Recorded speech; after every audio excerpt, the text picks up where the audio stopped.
Countdown.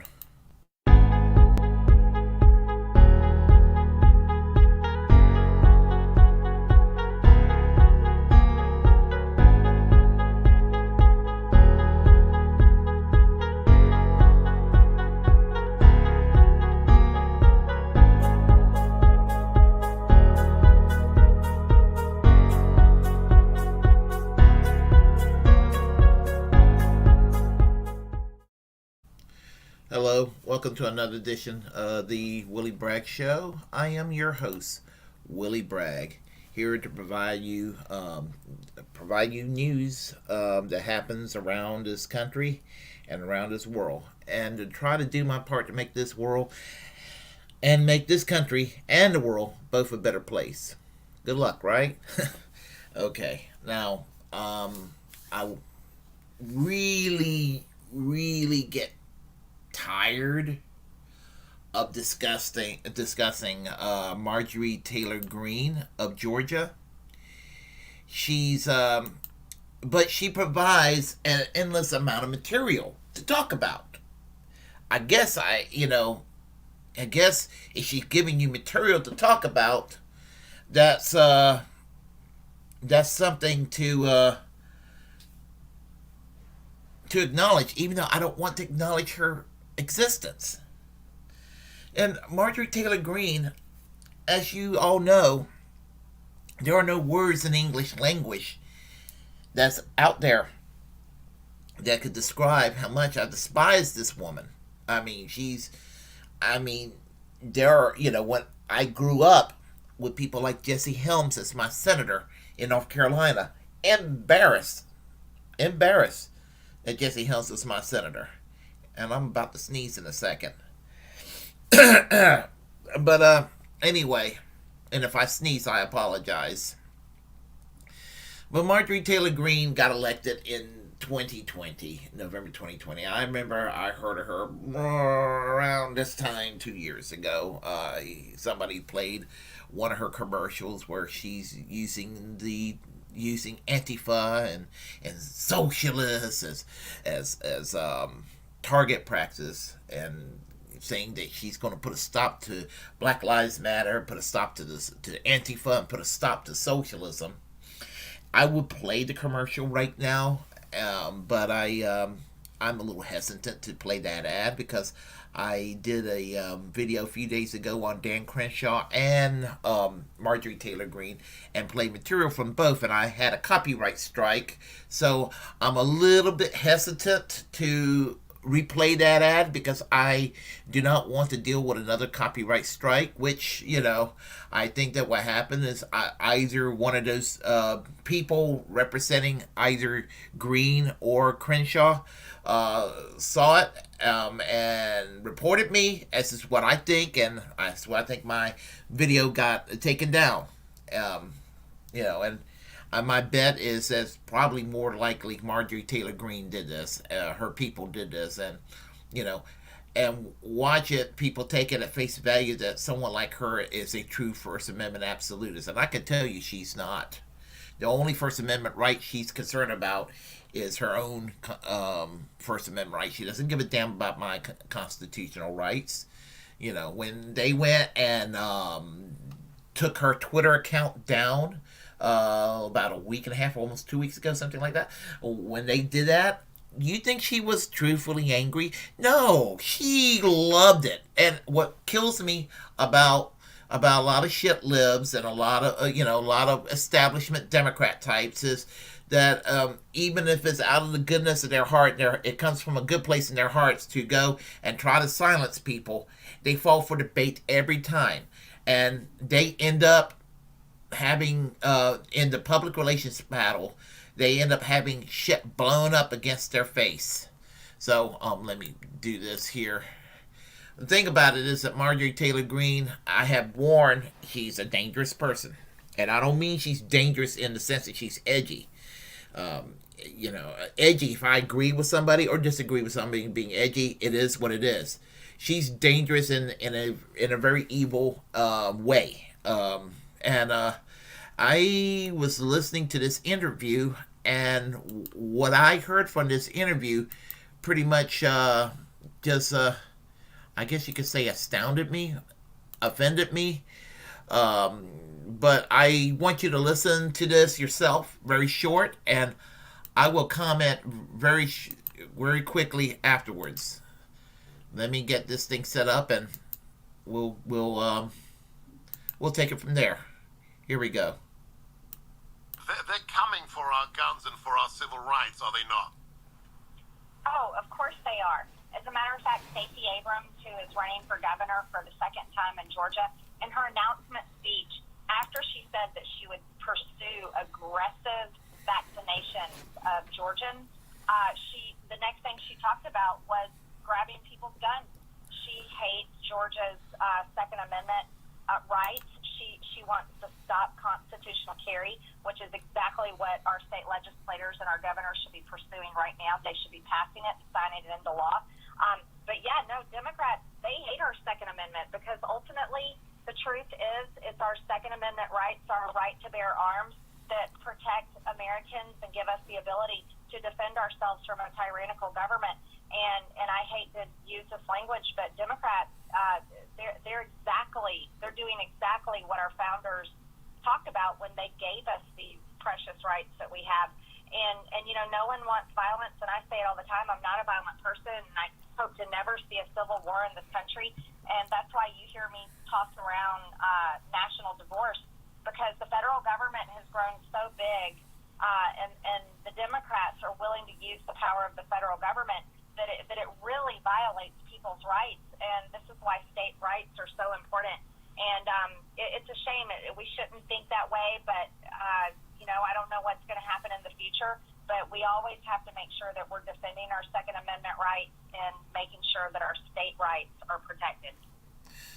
Okay. Now, this is an appeal to those who are frustrated with voting Democratic and they feel compelled to start voting Republican. I would say Marjorie Taylor Greene is like the reason to not vote Republican. I can give you a gazillion reasons not to vote for the Democrats either. They're both garbage. They are both garbage. And I right now in the year 2022, I pretty much hate both parties equally, almost equally. I would say 51%, 49% for the Democrats, 51% for the Republicans. But I hate both parties just about equally for some areas, similar reasons, some areas, different ideological reasons.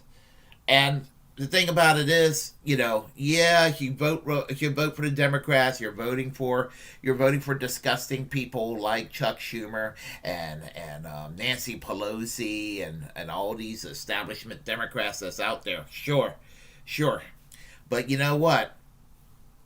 There is more disgusting when you have when you someone like a Mitch McConnell is considered a moderate within the Republican Party. And someone's, you know, then you got someone like Marjorie Taylor Greene, who is the public face of today's Republican Party. And that's what it comes down to. You know, it's no longer, Lowell Weicker once said, the liberal Republican senator from Connecticut in the early 80s, he said, you know, he belonged to the Republican Party of Dwight Eisenhower and Abraham Lincoln.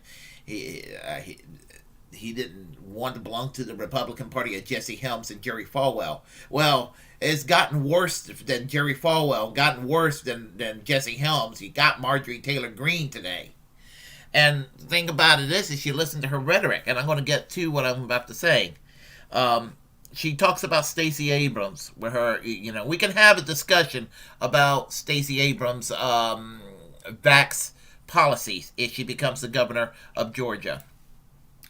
I'm no fan of Stacey Abrams. She's a corporate Democrat.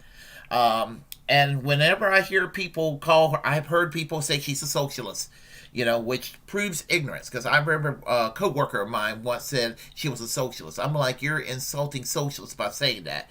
And it just comes to prove that people, when they insult socialism, they're pretty much don't know what it means, and everything they hate is socialism. Stacey Abrams is as corporate of a Democrat as they come.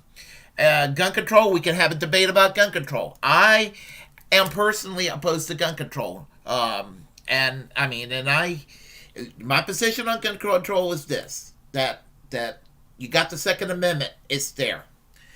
If you remove the Second Amendment, it compromises all the other amendments in the Constitution.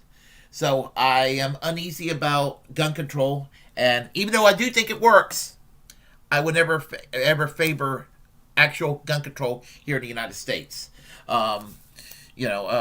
Aside from a universal background check, that's the extent I would go with. And there are people who think that's too extreme.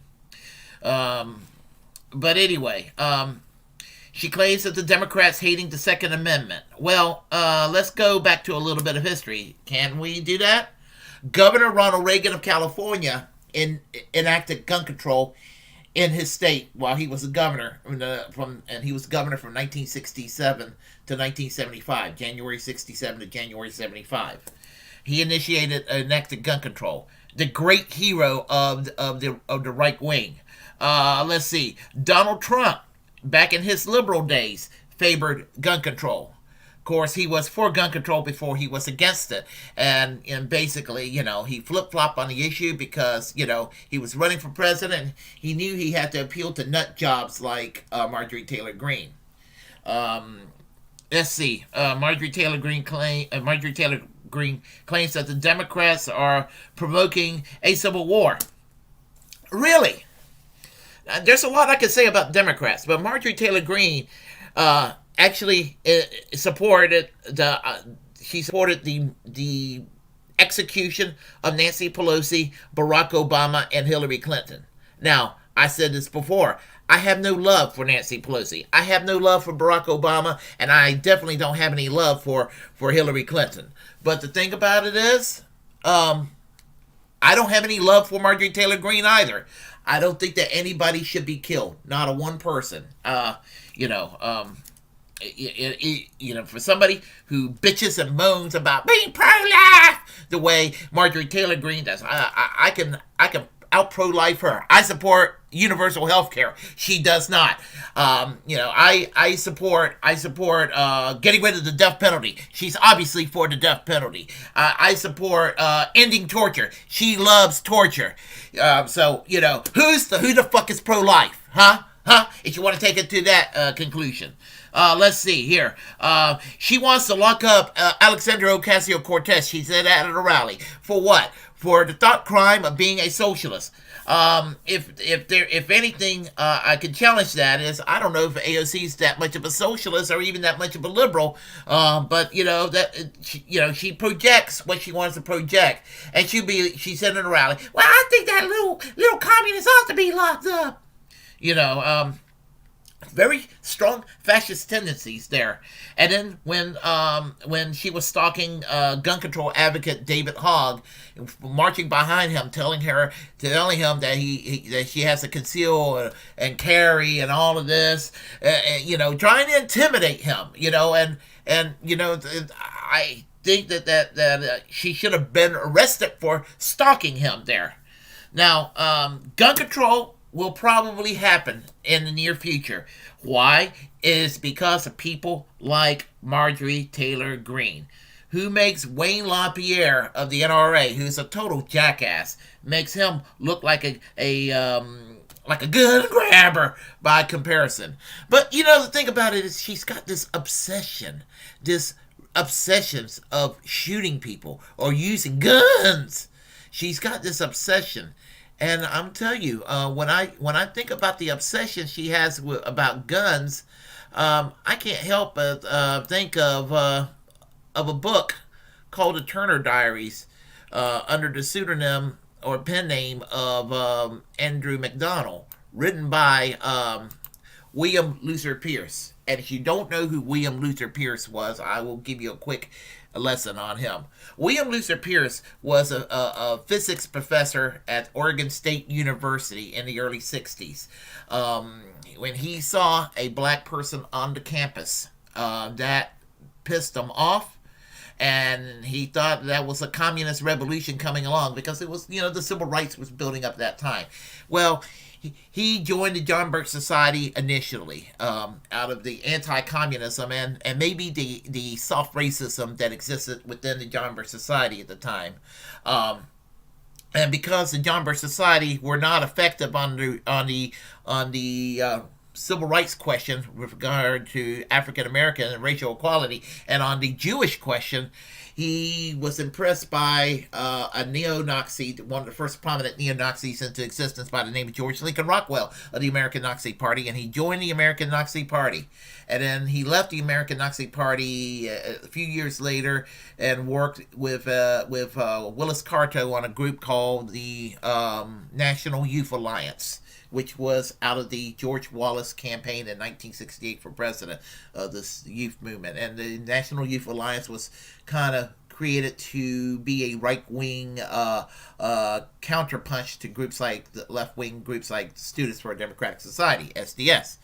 Well, in the early 70s, there was a power struggle of leadership between William Pierce and what's his name? Willis Carto. William Pierce took over the National Youth Alliance and became the National Alliance. He wrote a book called The Turner Diaries, which came out in 1978, which was a book about a white nationalist militia that came into being in the fictional year of 1991, that eventually overthrew the U.S. government and created a white nationalist homeland, and then ended up killing all the other people around the world who were black or brown or Jewish or what have you, and it became an all white Christian planet. And that's what the book is about. It's one of the most violent novels, and basically in the beginning of the book, what spawned the white nationalist revolution was a gun control law sponsored by some congressman by the last name of Cohen. So anyway, that book inspired things like the Oklahoma City bombings, the murder radio talk show host in Denver, Colorado, Alan Berg, other acts of violence that took place over the years. The Turner Diaries is basically the Bible of the white nationalist movement in this country, and when I listen to Marjorie Taylor Greene, I can't help but think of the Turner Diaries. I mean that's and she's a dangerous person. I think, as I said, I'm not saying that the Republican Party are like neo-Nazis or anything. That's irresponsible. That's every bit as irresponsible when I hear right-wingers call Democrats communists. It's equally stupid. But the point that I'm trying to make is that people like Marjorie Taylor Greene, who had her committee's assignments stripped away, which didn't go far enough, what should have been done, she should have had her ass kicked out of Congress. And I still think her ass needs to be kicked out of Congress. And she's one of the most awful people in the national political scene in the United States right now. One of the most prominent figures that's one of the most awful people imaginable. And the point I'm trying to make about it is that gun control will probably come into being because of people like Marjorie Taylor Greene. And I think that people like Marjorie Taylor Greene would love to see gun control take place. They're not out there to protect your gun rights. For those who are legitimately loving their guns, and there's really nothing toxic attached to it. Remember, people like Marjorie Taylor Greene want you angry at the federal government. The tyrannical federal government. Yeah, and so she goes and uses buzzwords like socialism, Black Lives Matter, Antifa, and all of that. And and for those that think I'm over the board by comparing her to a neo-Nazi like William Luther Pierce, well, remember she did say at one time that that a Jewish satellite in outer space was shooting laser beams down into California, causing wildfires down in California. Sounds pretty anti-Semitic to me. And so, I think she is of the ilk that surrounds the whole concept of the Turner Diaries. So I said it, and I am not going to take it back. I will not take it back because what I said is true. But anyway, if you like what you heard, press like and comment. If you disagree with what I have to say, comment anyway. We will have a conversation. Feel free to share the content on this channel. As a First Amendment absolutist, it's my duty to inform you to create your own platform and utilize it because we are, in fact, the muckrakers of our time. Feel free to subscribe to this channel. And, of course, until next time, keep that class struggle going. Keep the red flag flying. Great song, by the way. Especially to listen to the Billy Bragg version. Copyright prevents me from playing it in here. But until next time, I'm going to conclude by saying, free Julian Assange.